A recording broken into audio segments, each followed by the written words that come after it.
E face a esse dilema, sem nenhuma fórmula mágica, sem nenhuma perspectiva triunfalista, nós ficamos assim com o caminho apontado, com o alerta, ao menos, apontado pelo grande revolucionário Antônio Gramsci, né? Que nós devemos nos agarrar ao pessimismo da razão e ao otimismo da vontade. Pessimismo da razão no sentido de que nós estamos vendo que estamos sendo derrotados, palmo a palmo, dia a dia.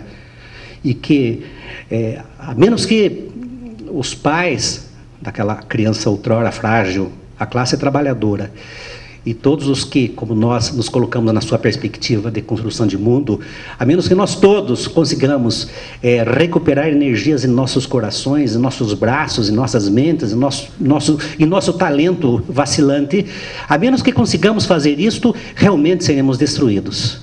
Não é? Isto esse duo do pessimismo da razão. É necessário que o pessimismo da razão possa ser reconstruído no momento seguinte com o otimismo da vontade, ou seja, nós temos a vontade de experimentar um mundo novo, aquele mundo baseado nos ideais de igualdade, de fraternidade, né?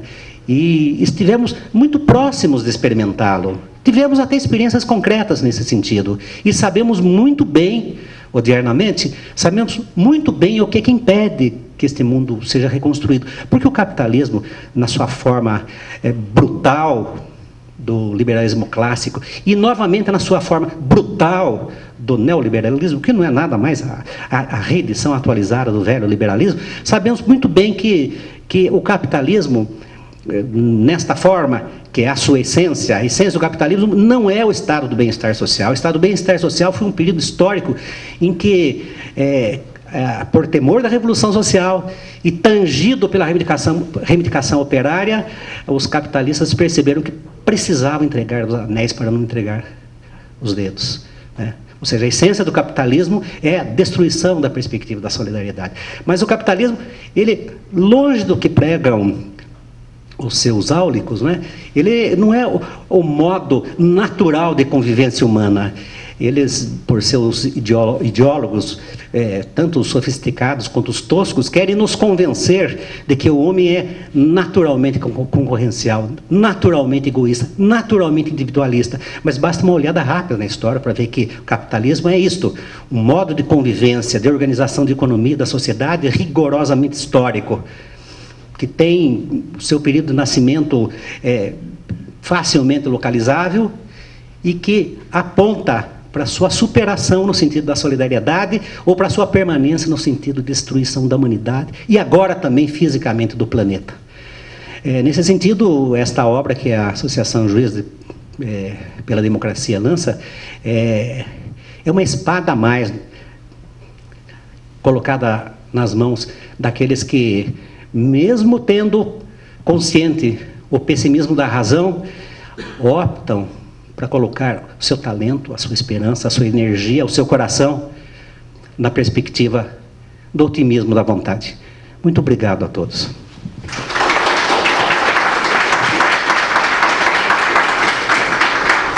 Passo a palavra agora para o doutor. Bom, boa noite. E não precisaria falar mais nada, né, depois dessa exposição que mostrou muito bem, né, a figura do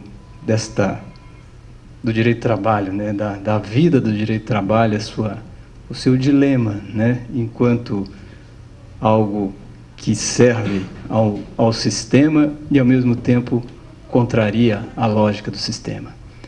E eu tentaria, né, acrescentar algo no sentido de falar que toda esta complicação ou todo este complicador da eficácia do direito do trabalho assume no Brasil uma situação ainda mais complexa, que tem a ver com o problema cultural, né, que nos atinge. Nós vivemos durante 500 anos, o Brasil fez 500 anos outro dia, né? Teve até aquela festa grotesca do navio, né? Mas fizemos 500 anos, só que durante 400 anos praticamente, a relação entre o trabalho, né, nós convivemos com a escravidão. E, queiramos ou não, isto é um dado cultural que nos atinge até hoje, né? É possível, por exemplo, conversar com pessoas que falam até hoje que um empregado ou uma pessoa que dá emprego para alguém faz um favor para esta pessoa, né? E é comum dizer até que se essa pessoa entra na justiça pleiteando algum direito, que essa pessoa é mal agradecida, né? Puxa vida, eu tirei esse sujeito da rua, dei emprego a ele, fiz um favor, e agora ele entra com uma ação na justiça contra mim? Que mal agradecido! E se for empregada doméstica, então, pior ainda, né?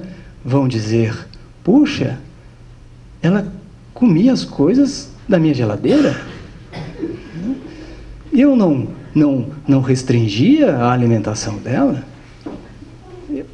Ela vivia como se fosse alguém da família, da casa, e agora vem reclamar, aviso breve, né? Reclamar essas coisas aí que Getúlio, né, inventou. Aí vem a outra coisa do tal Getúlio, né, que foi esse baixinho maluco que, em 1930, criou uma legislação da cabeça dele, um fascista, que aí impôs para toda a sociedade algo que nem os próprios trabalhadores queriam.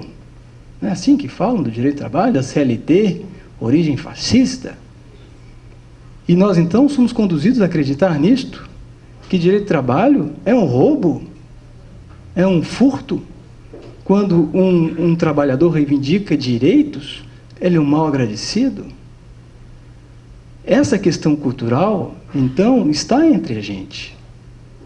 É importante refletir sobre isto.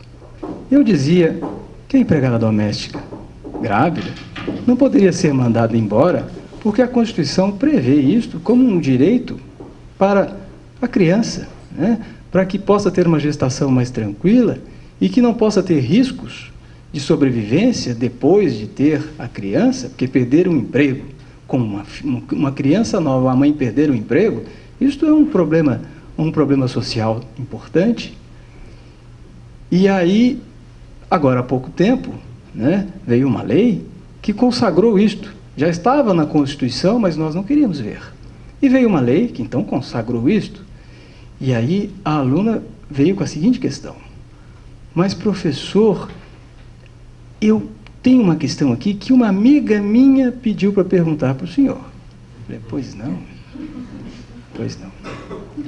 É o seguinte, ela tem uma empregada doméstica que é muito boa. Está lá com ela há 10 anos. Nunca deu problema. Uma pessoa maravilhosa, etc. Não falou, né? Mas poderia ter até limpinha. E aí, só que aconteceu uma coisa. O que foi? O senhor imagina, ela ficou grávida. E agora, o que essa minha amiga faz? Eu falei, mas meu Deus,